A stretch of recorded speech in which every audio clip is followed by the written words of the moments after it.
At 34,000 feet above the Yalu River on the morning of November 8, 1950, a pilot from the United States Air Force's 51st Fighter-Interceptor Wing sat in the cockpit of a Lockheed F-80C Shooting Star and watched something emerge from Manchurian airspace that he had no reference point to understand. The aircraft climbed out of the north at a rate that defied his recognition, crossed through his formation's altitude band in seconds, and was already headed back across the river before anyone could bring a gunsight to bear. The encounter lasted less than 30 seconds. When the pilot landed at Kimpo Air Base and filed his after-action report, the intelligence officers who read it went quiet before asking him to describe what he had seen a second time. He described it again. The numbers still did not match anything in the files. If you're finding this story compelling, hit the subscribe button and let us know in the comments where in the world you're watching from today. The aircraft that had passed through the American formation that morning was a Mikoyan-Gurevich MiG-15. Its arrival over northwestern Korea in the autumn of 1950 was the first indication, visible not in a classified report, but in the sky above American combat formations, that the assumptions the United States had been operating under about Soviet aerospace technology were wrong by a margin that no one in the Pentagon had been fully prepared to face. 5 years had passed since the end of the Second World War. In those 5 years, American military aviation had operated on a set of beliefs that felt well-grounded in the evidence available. The Americans had built the B-29. They possessed atomic weapons and the aircraft to deliver them. Soviet aviation, as understood by the intelligence community, was capable but not exceptional, a force built around reverse-engineered German designs and pre-war doctrine that lagged the West by several years in the performance metrics that mattered for the new jet age. The conclusion those assessments pointed toward was reasonable, given the evidence available. It was also wrong. The MiG-15 was the answer to a question that Soviet engineers had been working on since 1946. The Soviet Air Force's primary air defense concern was not American fighters. It was the Boeing B-29 Super Fortress. The Soviet High Command had watched American strategic bombers systematically destroy the industrial heart of Germany and Japan across 4 years of war. They understood, with a clarity that concentrated their engineering resources, that the scenario they most feared was B-29 formations approaching from bases in Japan toward targets inside the Soviet Union. They needed an interceptor that could reach a B-29 cruising at 25,000 feet before it crossed the border. They needed it to get there in minutes rather than tens of minutes. The engine at the center of their solution was not a Soviet achievement. In 1946, the British government, acting in the post-war belief that commercial technology transfer could improve relations between the Western powers and the Soviet Union, sold the USSR production batch of Rolls-Royce Nene centrifugal flow turbojet engines, together with the manufacturing licenses and technical documentation required to build more. The Nene was the most advanced production jet engine in the world at the time of its sale. Soviet engineers under Vladimir Klimov studied it, modified it, improved its output, and designated their version the VK-1. They installed it in the aircraft that Artem Mikoyan and Mikhail Gurevich's design bureau had built around the interceptor requirement. The resulting machine, which would carry the bureau designation MiG-15 and the NATO reporting name Faggot, flew in prototype form in December of 1947 and exceeded the performance requirements the Soviet Air Force had set for it. Its production service ceiling was approximately 50,900 feet, nearly 3,000 feet higher than any American aircraft then based in the Far East. Its rate of climb exceeded 9,000 feet per minute.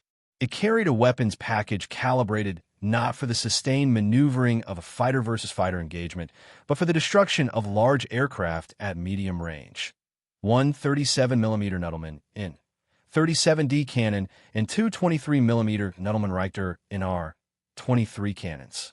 A single round from the 37mm weapon weighed approximately 1.5 pounds. Against the structural architecture of AB-29, a 3-round burst was survivable only by statistical accident. The American aircraft over Korea in the autumn of 1950 was the F-80C Shooting Star, a straight-wing turbojet designed in 1943 and operational since the end of the Second World War. The F-80C was a combat-proven aircraft in the context of the missions it had been built for. Against the MiG-15, it was not competitive. The MiG was faster at the altitudes where the encounters occurred. The MiG climbed faster to those altitudes. The MiG could disengage from any engagement by accelerating and climbing beyond the F-80C's operational ceiling. American pilots who flew the Shooting Star in the first weeks after the MiG-15's appearance filed reports that used, with increasing frequency, a word they were not accustomed to applying to their own situations. The word was helpless. The Pentagon's response was immediate. The Air Force had one aircraft it judged capable of meeting the MiG-15 on competitive terms. Orders went out to the 4th Fighter-Interceptor Wing at Langley Air Force Base. The wing's North American F-86A Sabres were loaded on a transport aircraft and ships, and the 4th Fighter-Interceptor Wing arrived at Kimpo Air Base, South Korea, in the second week of December 1950. On December 17, 1950, Lieutenant Colonel Bruce Hinton of the 336th Fighter-Interceptor Squadron led a flight of 4 F-86A Sabres on a sweep over the corridor between the Yalu River and the Ch-Ongshan River that American pilots had already begun calling MiG Alley. The flight encountered a formation of MiG-15s. Hinton closed on one of them, fired a sustained burst from his aircraft's 6.50 caliber M2 Browning machine guns, and watched the MiG trail smoke and descend out of formation. It was the first confirmed aerial victory by a jet aircraft against another jet aircraft in the history of warfare. The intelligence report noted the outcome. It also noted, with the precision of professional observers, what Hinton and his flight had observed in the moments before and after the engagement. What they had seen was not in the intelligence files. The Sabre that arrived in Korea carried a specific set of performance characteristics its pilots understood intimately.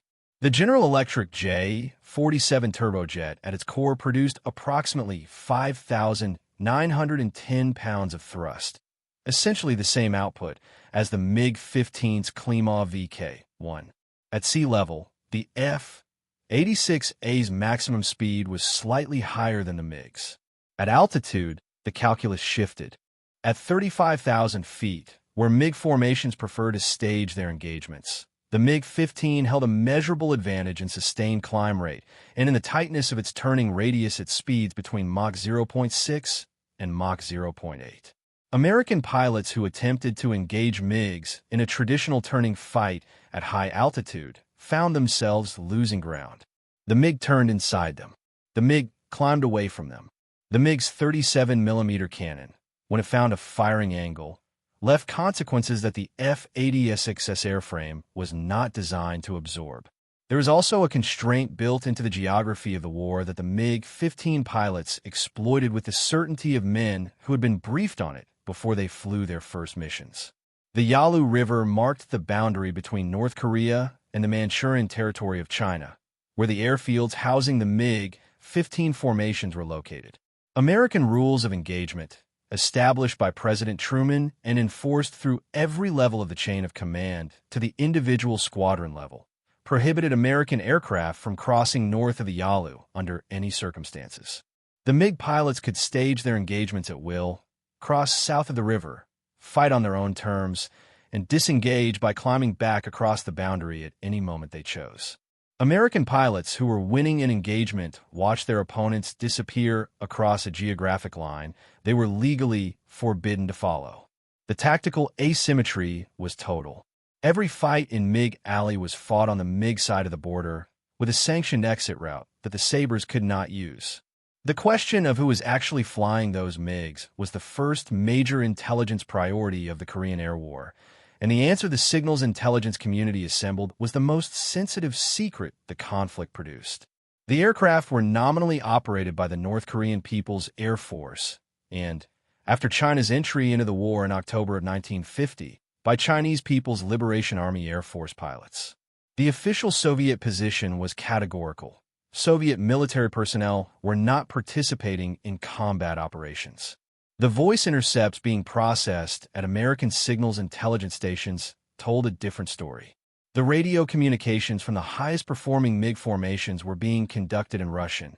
Not Chinese, not Korean, but Russian in the cadences and technical vocabulary of men who had been flying military aircraft for years. American pilots who encountered these formations in debrief described the quality of opposition as varying dramatically from week to week. Some MiG pilots flew in rigid three-aircraft formations inherited from Second World War Soviet doctrine and died when the situation deviated from what their training anticipated. Others flew with a fluency that the American fighter pilots recognized on first contact, because they possessed it themselves, a quality of spatial awareness and aircraft handling that comes only from thousands of hours in high-performance aircraft under genuine operational pressure. The air intelligence community gave the more skilled MiG pilots an informal designation. They called them honchos, a word borrowed from Japanese, meaning someone in charge, someone who knows what they are doing.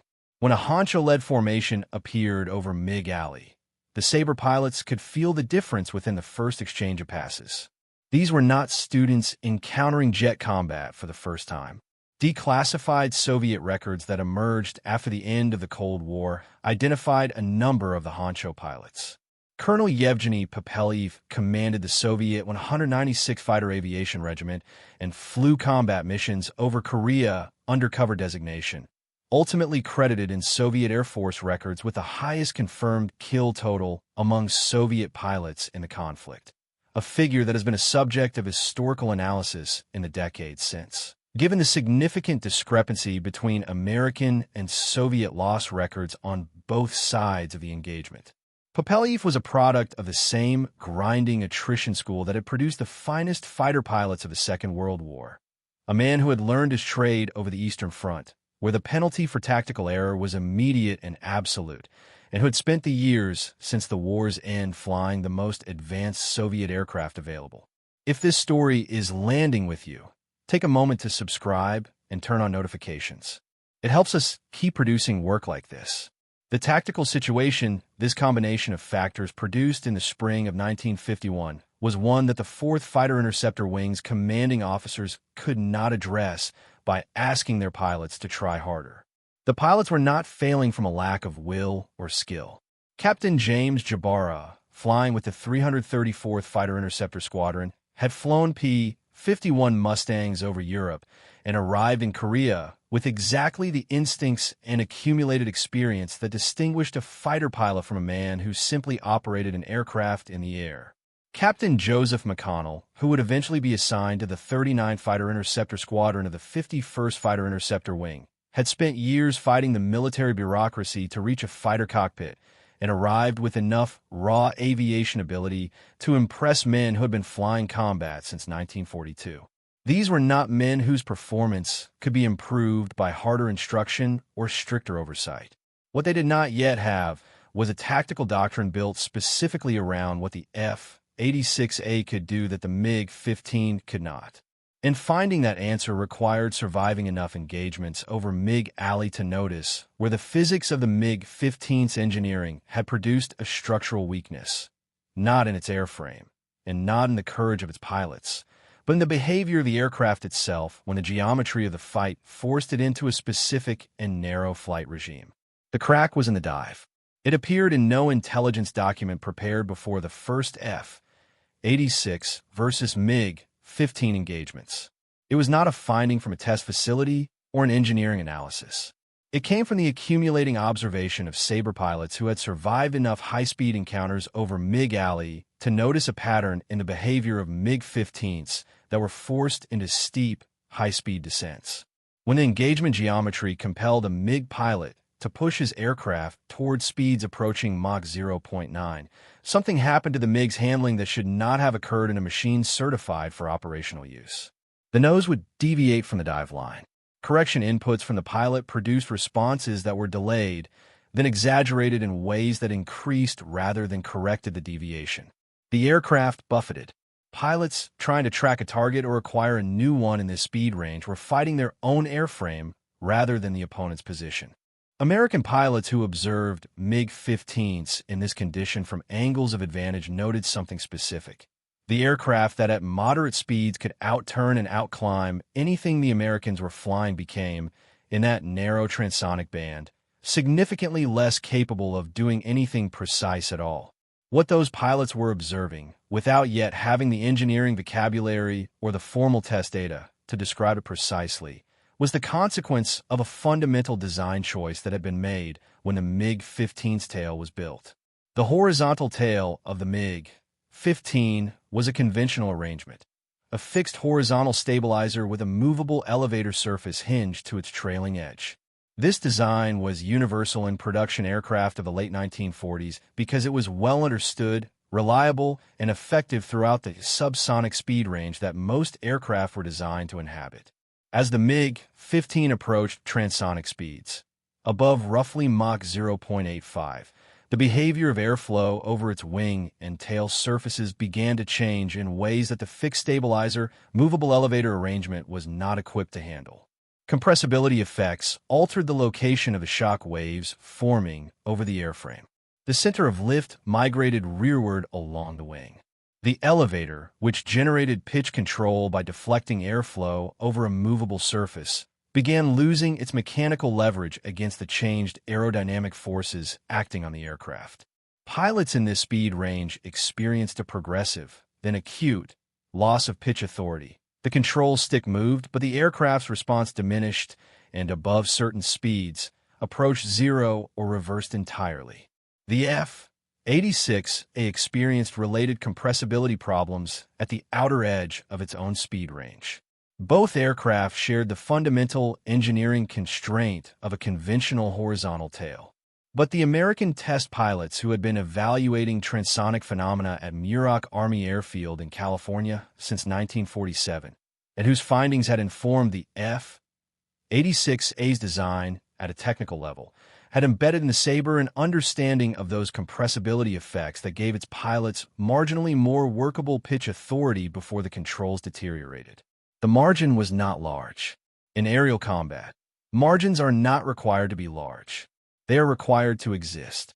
The doctrine that emerged from this discovery was not published in a formal manual at the moment of its birth. It traveled the way tactical knowledge always travels first in war, pilot to pilot, in briefing rooms and on flight lines, in the shorthand of men who had been in the air and had seen the pattern themselves. Do not try to turn with the MiG. Do not climb against it. Maintain altitude advantage. Control the geometry so that the MiG must either follow into a dive where the Sabre retains control and the MiG does not, or concede the engagement entirely. One slashing pass with the Brownings, guided by the best gunnery solution the moment offers, and then disengage before the MiG's cannon can find an angle. The fight lasts 90 seconds, or it is not a fight being won. The engineering development that would transform this tactical insight from a pattern observed in combat into a systematic and reliable capability was already in production when the honcho problem was at its most acute. North American aviation had been aware of the conventional tail limitation at transonic speeds since the early development phase of the F-86. The engineering solution was conceptually straightforward and technically demanding. Eliminate the division between fixed stabilizer and movable elevator, and make the entire horizontal tail surface a single structure that could rotate through its full range of pitch control as one unit. This was the all-flying tail, formally designated the all-moving horizontal stabilator. An all-moving tail did not rely on a hinged trailing edge control surface to generate pitch authority at high speeds. It used the angle of the entire horizontal tail against the airflow, and that mechanism retained authoritative pitch control through the speed ranges where a conventional elevator became aerodynamically irrelevant. The F-86E was the production variant that incorporated the all-moving tail. It began arriving in Korea in the late summer of 1951, and the difference it produced in the character of high-speed diving engagements was precisely what the engineers had predicted and the combat pilots had anticipated. In the flight regime where the MiG-15's conventional elevator was buffeting and losing authority, the F-86E's all-moving tail gave its pilot full, precise pitch control. The window in which the tactic worked, real but narrow in F F-86A engagements, dependent on fine margins of aircraft handling and extraordinary pilot skill, widened in a way that changed the operational mathematics. A Sabre pilot flying the F-86, he could hold his aircraft precisely where he needed it at speeds where the MiG's own pilot had lost the ability to do the same. The MiG-15 that had an answer for everything the Sabre could do at moderate altitude and moderate speed found itself without a viable response in the speed band the F-86 could now inhabit with control. The gunnery problem remained. A diving pass at Mach 0.9 against an aircraft that is buffeting and deviating is not a long engagement. The firing window is measured in fractions of a second. 6.50 caliber M2 Browning machine guns fire at a combined rate of approximately 4,800 rounds per minute. A 1-second burst delivers 80 rounds in a convergence pattern calibrated at a specific range. But the .50 caliber round is not an explosive cannon shell, and placing those rounds with sufficient concentration to destroy a MiG-15 demanded gunnery accuracy the human estimation of lead angle and range in a three-dimensional passing engagement at transonic speed could not consistently provide. The solution to the gunnery problem was a device that appeared modest in its physical description and was radical in its operational effect. The N/APG-30 Airborne Radar Ranging Unit, fitted to the F-86E and subsequent variants as part of its gunsight system, replaced the human estimation of target range with a radar measurement accurate to within tens of feet. The sight used that measured range to calculate the correct lead angle for the target's apparent angular velocity across the pilot's field of view and displayed the corrected aiming solution in the gunsight reticle. What the radar sight asked of the pilot was not the complex mental arithmetic of lead angle calculation under the stress of a closing engagement at transonic speed. It asked him to track the target smoothly and let the system resolve the geometry. The answer to the gunnery window problem in a slashing pass engagement was not a new projectile or a new weapon arrangement. It was a 49-pound electronic unit behind the instrument panel that handed the pilot, at the moment he needed it most, the information he had previously been required to compute entirely inside his own head. By the late spring of 1952, the tactical system being used over MiG Alley by the 4th and 51st Fighter-Interceptor Wings was not a single tactic in the narrow sense. It was the integration of three distinct elements. The energy management doctrine refined through 2 years of combat observation in MiG Alley, the F-86E's all-moving tail that made the transonic dive a position of American advantage rather than mutual limitation, and the N/APG-30 solution to the gunnery window problem. Together, they had produced a package that addressed each specific vulnerability the MiG-15's engineering and its pilots' training had been built to avoid. The air battle that had opened in November of 1950 with MiG-15s climbing through American formations before anyone could respond was becoming something fundamentally different. The men who would demonstrate exactly how different were already on the flight line. Captain James Jabara had a quality that the men who flew with him described the same way regardless of when they were asked, or whether they had served with him in the F-51 Mustangs over Germany in 1944 or in the F-86 over Korea in 1951. They said he could see the entire sky. It was not a metaphor. Combat pilots who possess this quality know it in themselves and recognize it in others immediately. A spatial awareness that processes the three-dimensional geometry of an ongoing engagement without requiring the conscious mental effort that the same calculation demands from pilots who are merely very good. Jabara had accumulated more than 100 combat missions over Europe before Korea. He arrived at the 334th Fighter-Interceptor Squadron at Kimpo with the instincts of a man who had already been shot at seriously and had already solved the problem of being shot at. His first 4 aerial victories over Korea came against MiG-15s in the early months of 1951. Each of them required the geometry the 4th Wing had developed through accumulated observation. Altitude advantage, a slashing pass from high to low, one burst from the Brownings at a range where the .50 caliber rounds could saturate the fuselage or the wing root in the fraction of a second available, and a disengagement before the MiG's wingmen could establish an angle.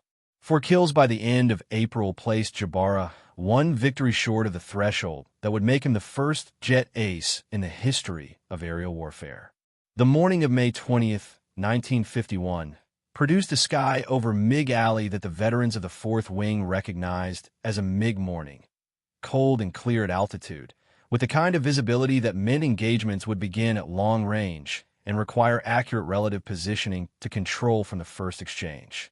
Jabara was flying in a flight of 4 F-86 as they found a large formation of MiG-15 south of the Yalu, and the engagement opened in the way large MiG alley fights always opened, with both formations attempting to find an energy and altitude relationship from which they could attack without ceding the terms of the fight. Jabara maneuvered for an angle on one MiG, fired, and observed it roll into an uncontrolled descent. Before the fight had resolved, he found a second MiG in a position where his speed and angle produced a viable pass, fired again, and a second aircraft came apart. When he landed at Kimpo, the intelligence officer's count stood at 6 confirmed aerial victories against jet aircraft. The record was established. It would stand as one of the defining aerial achievements of the 20th century. The significance of Jabara's 6th kill and of every subsequent engagement that built on the tactical architecture the 4th and 51st Wings had assembled was not the individual accomplishment. Individual accomplishment had been the central narrative of aerial warfare since the First World War, and it was a narrative that missed the most important truth about what was happening over MiG Alley in the spring and summer of 1951. What Jabara's victories confirmed was that the tactical system worked. A human pilot with the right aircraft and the right doctrine could find a MiG-15's operating window, enter at the moment where the physics favored the Sabre, and exit before the engagement deteriorated into a fight the American aircraft could not win. It was reproducible. That was the finding. Not every engagement confirmed it. The nature of air combat in MiG Alley never resolved into a clean demonstration of tactical theory. The corridor was 30 miles wide and approximately 100 miles long, and on days when large formations of MiGs crossed south of the Yalu, the fights that developed were not controlled tests of a single doctrine against a single response. They were chaotic, multi-layered engagements in which American pilots flying individually superior doctrine were simultaneously navigating fuel states, radio calls from wingmen under threat, the constant calculation of where the Yalu lay in relation to the current fight, and the specific problem that the MiG-15's 37mm cannon was not a weapon that required perfect accuracy to produce consequences. October 23, 1951, demonstrated what the MiG-15 still represented at its most operationally effective. The date has its own designation in the history books, selected by the men who survived what happened that day. They called it Black Tuesday. A formation of B-29 superfortresses from the 307th Bomb Wing, the 98th Bomb Wing, and the 19th Bomb Group was assigned to strike rail targets in northwestern Korea. The escort of F-80C assigned to the mission was insufficient in number and arrived with an altitude relationship to the bombers that left the B-29 formation exposed for the period when MiG-15s came south of the river in force. The MiGs attacked the B-29s from altitude with the vertical energy the Sabre had learned to contest in fighter-versus-fighter engagements, but which the B-29's defensive armament and speed could not address in the same way. 3 B-29s were destroyed. 5 more sustained damage severe enough to remove them from operational status. The raid was aborted. Strategic bombing operations against targets in MiG Alley were effectively suspended from that point forward during daylight, and the resumption of those missions required a level of fighter escort that the Air Force and theater could not consistently provide for the remainder of the conflict. Black Tuesday was the MiG-15's most consequential single day in the Korean Air War. It was also the day that most clearly illustrated the limit of what the Sabre's emerging tactical mastery could accomplish. The F-86 had developed answers to the MiG in the fighter-versus-fighter context. Those answers depended on geometry, speed, and the specific diving engagement that favored the Sabre's all-moving tail. They did not generalize to the protection of slow, large, heavily laden bombers against MiG-15s attacking from altitude and altitude advantage. The 37mm cannon was not a weapon that required the MiG to chase a Sabre into a transonic dive. Against a B-29, it worked from the attack angle the MiG's pilot could select. The two problems, the fighter versus fighter problem and the bomber escort problem, were different enough in their engineering parameters that solving one did not automatically solve the other. Major George Andrew Davis Jr. flew with the 334th Fighter-Interceptor Squadron of the 4th Wing. On February 10, 1952, Davis was leading a flight on a bomber escort mission when a large formation of MiG-15s appeared above and ahead.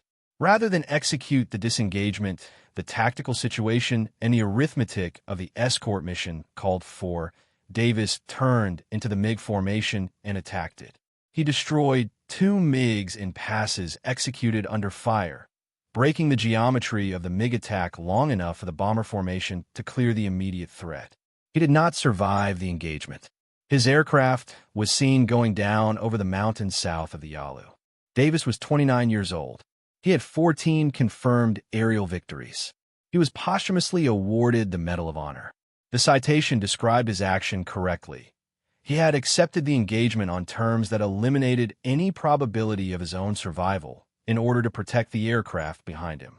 The narrative of his final mission is also, without sentiment, the clearest illustration of what the Sabre's tactical doctrine could not prevent when the geometry of bomber escort forced a different calculation. The pilot who would close the Korean Air War with the highest confirmed kill total among American pilots in the conflict was not the most intuitive fit for the role when he arrived in Korea. Captain Joseph Christopher McConnell Jr. had spent years of his Air Force career as a navigator, lobbying persistently through official channels to be transferred to a pilot training program. He earned his pilot wings in 1948, flew F-80C and arrived at the 39th Fighter-Interceptor Squadron of the 51st Fighter-Interceptor Wing in the summer of 1952. He was 30 years old. He had no combat experience. What McConnell had, which became apparent within his first weeks of flying combat missions over MiG Alley, was an aptitude for gunnery that the more experienced pilots in his squadron acknowledged openly. The APG 30 radar ranging sight reduced the pilot's gunnery problem to tracking smoothly and letting the system handle the geometry, but it did not eliminate the requirement for smooth tracking during a transonic pass. That smoothness, the ability to hold an aircraft in precise relationship to a maneuvering target while simultaneously managing speed, energy, and the threat from the target's wingman, is the perishable skill that separates the pilot who scores kills from the pilot who exhausts ammunition and files negative engagement reports. McConnell possessed it in a quantity that his squadron's gunnery statistics confirmed numerically as his tour progressed. His 4th kill came in February of 1953, his 10th in April. He was shot down on April 12, 1953, and was recovered from the Yellow Sea by a Navy helicopter. He was back in the air over MiG Alley within days. On May 18, 1953, McConnell shot down his 16th MiG-15. The number placed him above Captain Manuel Fernandez of the 334th Fighter-Interceptor Squadron, who had accumulated 14.5 confirmed aerial victories, and above every other American pilot in the Korean Air War. McConnell was rotated out of combat that day, before a 17th engagement could occur. The Air Force had lost enough pilots through the attrition of extended combat tours and had made the institutional judgment that McConnell's continued presence in the front seat of an F-86 over the Yalu represented a risk to a human asset whose survival had acquired symbolic weight. The question the Korean Air War left open when the armistice was signed on July 27, 1953, was a question that the pilots on both sides of the engagement had opinions about, and that the historical record has answered in a way that was unwelcome to several sets of official claims. The United States Air Force's publicly stated kill ratio for the F-86 against the MiG-15 in the Korean Air War was approximately 10 confirmed aerial victories for every one F-86 lost in air-to-air combat. The figure served important purposes for the Air Force in the context of the Cold War competition it was entering. It demonstrated the superiority of American fighter aviation, validated the procurement of subsequent generations of swept-wing jet fighters, and provided a measurable answer to the question of what the aviation technology and training investments of the post-war period had actually bought. It was also a figure that required scrutiny by anyone interested in what actually happened over MiG Alley. The methodological problem with the kill claims from MiG Alley was the same problem that had afflicted kill claims in every air war before it.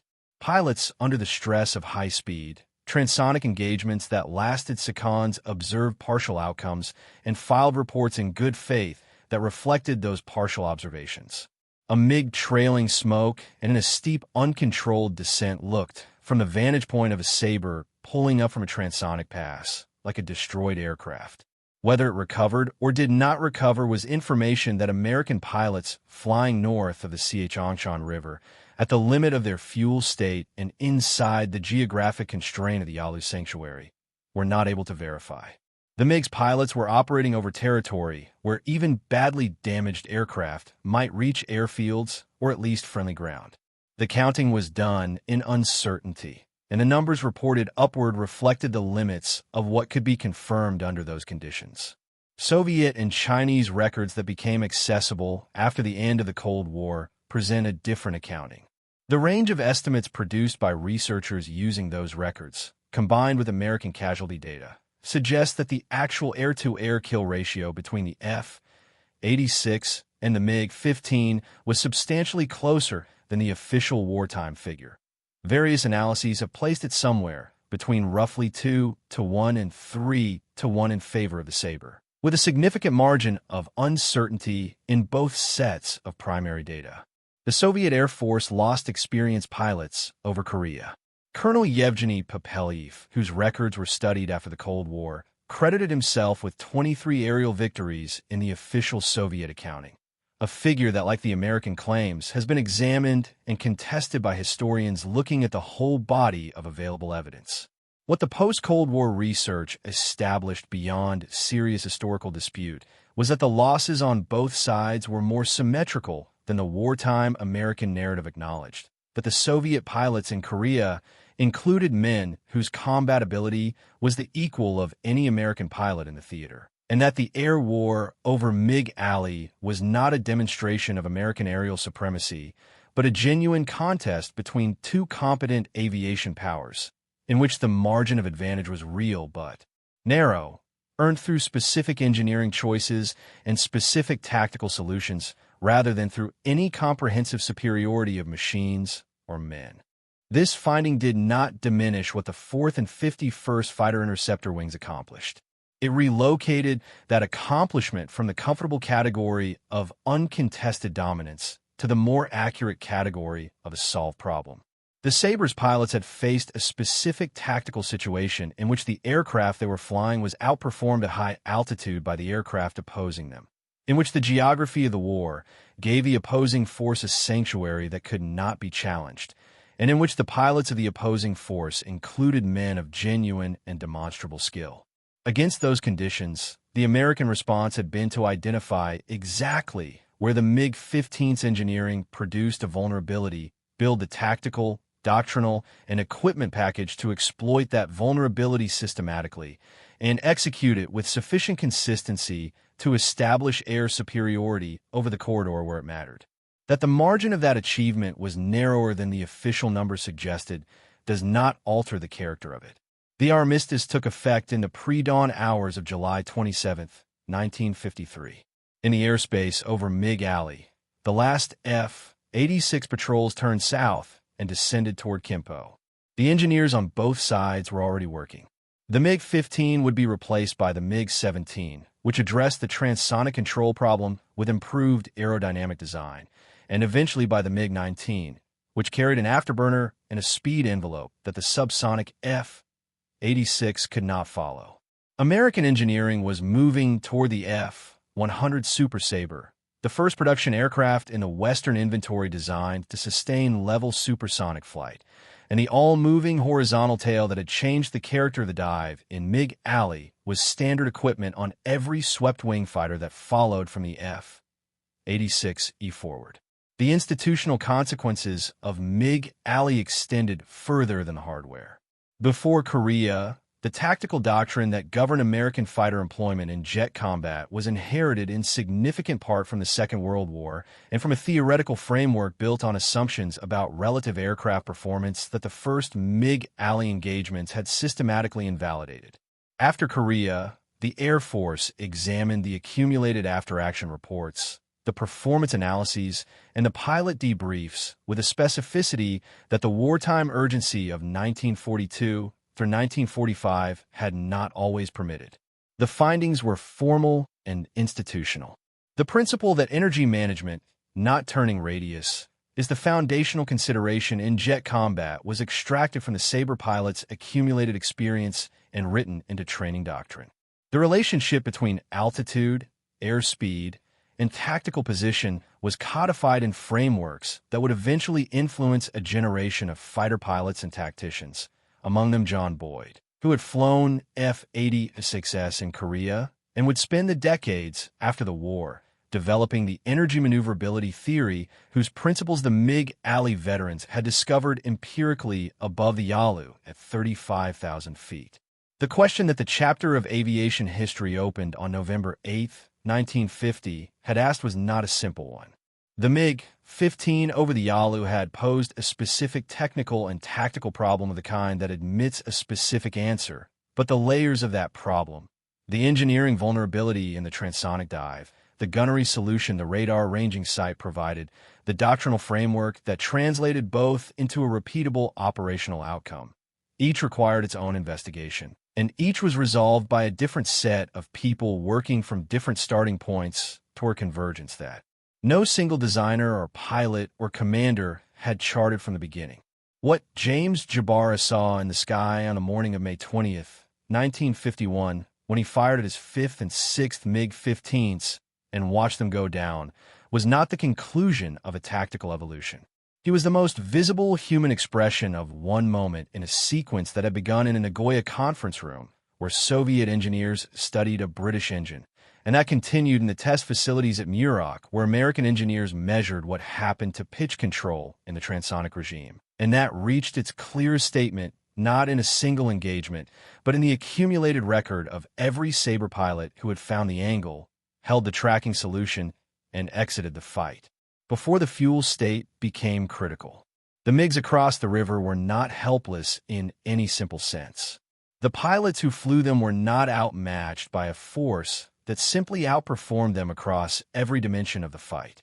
What they faced, in a specific envelope where American doctrine had learned to force the engagement, was an aircraft whose engineering had not solved the transonic dive, and a set of opponents who had learned, through 2 years of combat above the Yalu, exactly where that boundary was and exactly how to reach it.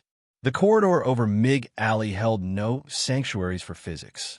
When the geometry was right and the speed was correct and the radar ranging sight put the solution in the pilot's gunsight reticle, there was a moment, brief and precise, and arrived at through the accumulated effort of engineers and tactics officers and pilots who had not all survived to see the outcome, when the fight resolved along the lines that the facts of the matter demanded. In that moment, the lesson that MiG alley teaches is not about machines. It is about the interval between the discovery of a specific problem and the assembly of a specific answer.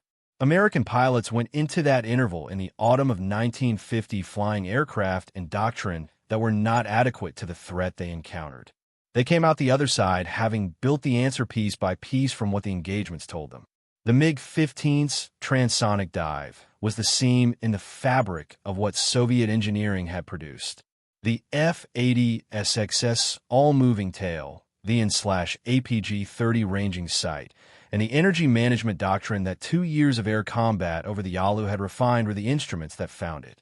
The aircraft that had climbed through the American formation on November 8, 1950, and disappeared north across the Yalu before anyone could respond, had done something more durable than win that first exchange. It had posed, in the most direct language available, the language of aircraft performing at the edge of their design envelopes, a question that the men who answered it spent the next 3 years and the next several decades thinking about. The answer they found reshaped the architecture of every air war that followed. Thank you for watching. For more stories like this one, check out the other videos on your screen now, and don't forget to subscribe.